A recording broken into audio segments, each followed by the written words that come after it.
오늘 함께 나눌 말씀은 요한복음 3장 1절부터 15절 말씀입니다. 바리새파 사람 가운데 니고데모라는 사람이 있었다. 그는 유대 사람의 한 지도자였다. 이 사람이 밤에 예수께 와서 말하였다. 랍비님, 우리는 선생님이 하나님께로부터 오신 분임을 압니다. 하나님께서 함께하지 않으시면 선생님께서 행하시는 그런 표징들을 아무도 행할 수 없습니다. 예수께서 그에게 말씀하셨다. 내가 진정으로 너에게 말한다. 누구든지 다시 나지 않으면 하나님 나라를 볼 수 없다. 니고데모가 예수께 말하였다. 사람이 늙었는데 그가 어떻게 태어날 수 있겠습니까? 어머니 뱃속에 다시 들어갔다가 태어날 수야 없지 않습니까? 예수께서 대답하셨다. 내가 진정으로 너에게 말한다. 누구든지 물과 성령으로 나지 아니하면 하나님 나라에 들어갈 수 없다. 육에서 난 것은 육이요, 영에서 난 것은 영이다. 너희가 다시 태어나야 한다고 내가 말한 것을 너는 이상히 여기지 말아라. 바람은 불고 싶은 대로 분다. 너는 그 소리는 듣지만 어디에서 와서 어디로 가는지는 모른다. 성령으로 태어난 사람은 다 이와 같다. 니고데모가 예수께 물었다. 어떻게 이런 일이 있을 수 있습니까? 예수께서 대답하셨다. 너는 이스라엘의 선생이면서 이런 것도 알지 못하느냐? 내가 진정으로 너에게 말한다. 우리는 우리가 아는 것을 말하고 우리가 본 것을 증언하는데 너희는 우리의 증언을 받아들이지 않는다. 내가 땅의 일을 말하여도 너희가 믿지 않거든. 하물며 하늘의 일을 말하면 어떻게 믿겠느냐? 하늘에서 내려온 이곳 인자밖에는 하늘로 올라간 이가 없다. 모세가 광야에서 뱀을 든 것 같이 인자도 들려야 한다. 그것은 그를 믿는 사람마다 영생을 얻게 하려는 것이다. 제게 한 가지 바라는 것이 있다면 5년 뒤, 10년 뒤, 20년 뒤에는 지금보다 더 나은 사람이 되었으면 좋겠다는 생각이 들 때가 있습니다. 말년이 되어 갈수록 또 시간이 지날수록 식어지고 형식화돼 가고 초심을 잃고 존중받지 못하는 그런 결말이 되지 않았으면 한다 하는 생각이 문득문득 저한테 올라올 때가 있기 때문에 그래요.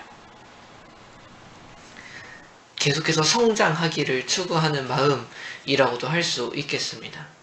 사실 모두가 그렇지 않겠어요? 어제보다는 더 나은 내가 되었으면 좋겠고 또 지금의 모습이 아니라 5년 뒤, 10년 뒤에는 나와 자신과 또 나를 둘러싸고 있는 이 환경이 더 발전되기를, 더 성장하기를 아마 모두가 바랄 겁니다. 우리의 신앙생활도 어쩌면 그럴까요? 더 열심히 기도하고 더 많이 봉사하고 더 자기관리하며 살아가면 하나님 앞에 조금은 더 떳떳하게 설 수 있지 않을까라는 생각을 할 수도 있습니다.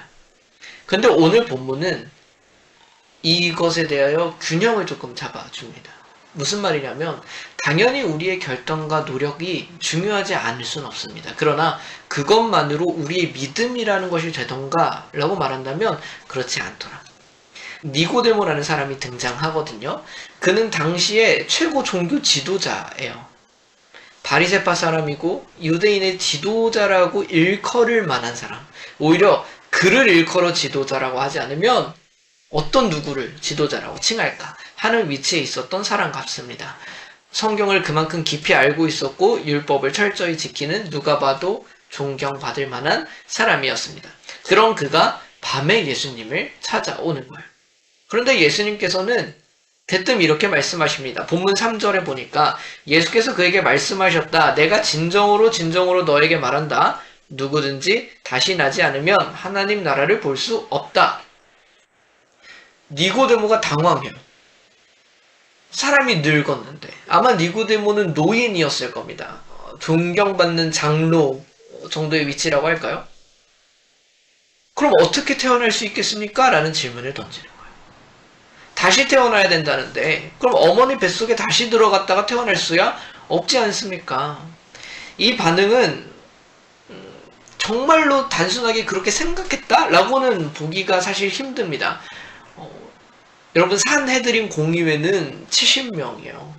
그러니까 유대인들 중에 가장 존경받는 사람 70명을 모아놨다고 해도 과언이 아니라고요. 근데 그 사람이 정말 어머니 뱃속에 다시 들어갔다 나와라 이런 식으로 이해했을까? 조금 미심쩍습니다. 그러나 결국 그가 묻는 건 이거죠. 나는 이것이 전부인 줄 알고 이렇게 하나님 앞에 바르게 살아왔는데, 성경도 그만큼 잘 알고 율법도 철저히 지켰는데 예수님이 뭐라고 말씀하시는 것 같은 거예요? 그것이 아니다라고 말씀하시는 것 같은 거예요. 그러니까 니고데모의 궁금증은 하나입니다. 그럼 어떻게 하라는 건데? 이게 사실 앞부분에 있어서의 우리의 모습은 아닐까 싶은 거예요. 교회도 열심히 다니고 봉사도 열심히 하고 헌금도 잘하고 이곳으로 우리의 신앙이 자라나는 것이 아니던가? 예수님의 대답을 봅시다. 5절과 6절입니다. 예수께서 대답하셨다. 내가 진정으로 너에게 말한다. 누구든지 물과 성령으로 나지 아니하면 하나님 나라에 들어갈 수 없다. 육에서 난 것은 육이요 영에서 난 것은 영이다. 여기서 우리는 우리 존재의 한계를 보게 됩니다. 육에서 난 것은 육이다. 인간적인 것에서 나올 수 있는 것은 결국 인간적인 거예요. 우리 스스로 말미암는 것은 결국 육적인 것이지 하늘의 것이 열리거나 영적인 것이 나오지 않는다는 겁니다. 우리 나름의 도덕적 노력은 있을 수 있고 우리 나름의 종교적인 열심이 있을 수는 있다고요. 근데 그렇다고 해서 영적인 생명이 맺어지지는 않는다는 거예요. 열심히 사과나무를 키울 수는 있어요. 근데 그것이 아름다운 포도가 되진 않아요. 그거는 노력과 열심의 문제가 아니니까요.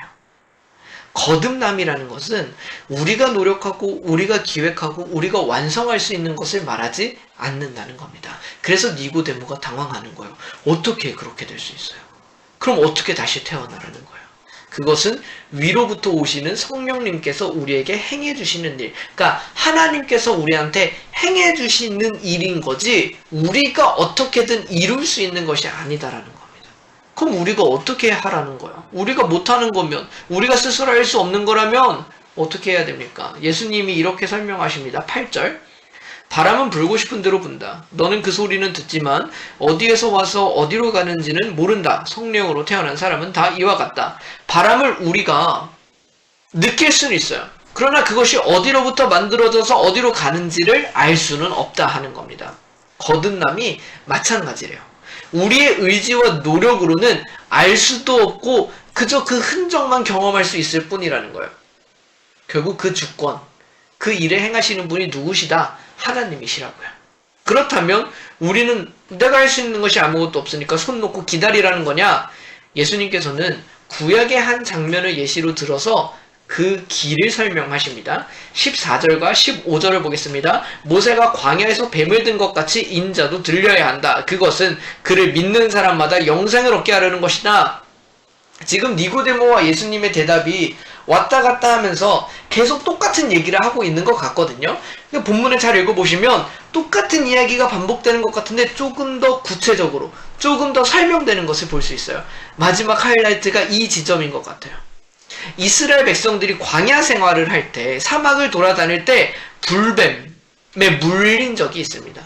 그래서 독이 온몸에 퍼져서 죽어가지 않겠어요? 그때 하나님께서 모세를 통하여 행해 주신 일이 뭐냐면 놋으로 뱀을 만들었어요. 그리고 그 놋으로 만든 뱀을 장대에 달아서 높이 듭니다. 그리고 하나님 뭐라 말씀하시냐면 그 놋뱀을 보기만 하면 살 것이다 라고 말씀을 하시는 거예요. 이게 하나님께서 설명하시고자 하는 거예요. 우리가 뭔가를 하는 게 아니라 하나님께서 두신 그것을 바라보기만 하면. 어떤 사람들은 뭐라고 하면서 죽어갔을까요? 아이 그거를 바라보기만 한다고 이게 낫는다고? 이게 말이나 되는 소리야? 라고 하면서 쳐다보지도 않았을 수 있다고요. 근데 그것이 도리어 그 사람을 죽게 하는 거예요. 하나님을 믿는 믿음으로 장대에 들린 그 놋뱀을 바라보면 살았던 것처럼 내 죄를 대신하여 십자가에 달리신 예수 그리스도를 믿고 바라보는 것만으로 하나님께서는 이 거듭남을 우리에게 이루어 주신다는 거예요. 오늘 우리는 이 니고데모의 말씀 앞에 섭니다. 우리가 하나님의 나라를 볼 수 있고 우리가 하나님의 나라에 들어갈 수 있고 하나님의 자녀로 거듭나게 하는 것이 무엇인가 라는 것을 보았을 때 우리의 오래된 신앙의 연수도 아니고 우리가 얼마나 하나님께 봉사했냐도 아니고 우리가 얼마나 도덕적으로 살았는가에도 그 답이 되지 않습니다. 광야의 백성들에게 필요했던 게 뭐였나요? 그냥 장대에 달린 놋뱀을 바라보라는 거였어요. 오늘 우리에게 필요한 것도 마찬가지예요. 십자가에 들리신 예수 그리스도를 믿고 바라보는 것입니다. 우리의 노력으로 믿음이 될 거라고 착각할 수 없습니다. 우리가 여러 가지 확신을 가지면 내가 예수님을 믿게 되고 천국에 가게 될까? 우리의 노력으로 천국을 갈 수 있다는 게 과연 논리적인가요, 그럼? 그렇지 않습니다. 우리가 할 수 있는 일은 명백합니다. 그저 하나님을 믿고 바라보는 일이에요. 그러면 그 일을 누가 해주신다? 하나님이 해주십니다. 우리가 신앙을 가지고 살아가는 이 삶 속에서 부디 우리의 노력, 우리의 의를 내려놓을 수 있게 되기를 소망합니다. 그리고 우리가 해야 되는 일은 분명해요. 요한복음은 우리한테 해야 될 일이 있다라고 말하거든요. 나중에 한번 보겠지만 예수님이 하나님의 일이 그럼 무엇입니까? 라고 말할 때 뭐라 대답하시는지 아시나요? 그가 보내신 자를 믿는 것이 하나님의 일이라고 말씀하세요. 우리가 그 하나님의 일을 했으면 좋겠습니다. 그분을 믿고 바라보는 일. 그렇다면 그 믿음 아래 주님께서는 우리를 새로운 존재로 거듭나게 하실 것을 믿습니다. 잠시 함께 기도하겠습니다. 하나님 아버지, 우리는 마치 구원이 우리에게 달린 것처럼 더 좋은 믿음을 소유하기 위해 우리가 애써야 하는 것처럼 생각할 때가 있습니다. 그러나 우리 자신으로부터 말미암는 것은 결국 모두 육적인 것이요 인간적인 것임을 생각합니다. 우리가 영적인 것을 소유하기 위해서는, 우리가 하나님의 나라에 합당한 것을 소유하기 위해서는, 우리가 영원한 것을 소유하기 위해서는 그것이 우리에게서 나오는 것이 아니라 하나님께로부터 나옴을 인정하고 받아들여야 하는 줄 믿습니다. 주님, 우리가 다른 어떤 것으로 믿음을 얻고자 하지 아니하고 하나님의 나라를 얻고자 하지 아니하고 다만 우리를 구원하신 예수 그리스도를 향한 시선을 떼지 않음으로 날마다 그 주님을 바라봄으로 그것을 경험하게 하여 주옵소서. 주님께서 우리에게 원하시는, 또 우리에게 주실 가장 기뻐하시는 일은 하나님을 믿는 것인 줄로 믿습니다. 그 하나님의 일을 우리가 온전히 감당하여 거듭남을 경험하게 하여 주옵소서. 주께서 우리의 믿음까지도 붙들어 주시기를 간절히 소원하며 예수 그리스도의 이름으로 기도드립니다. 아멘.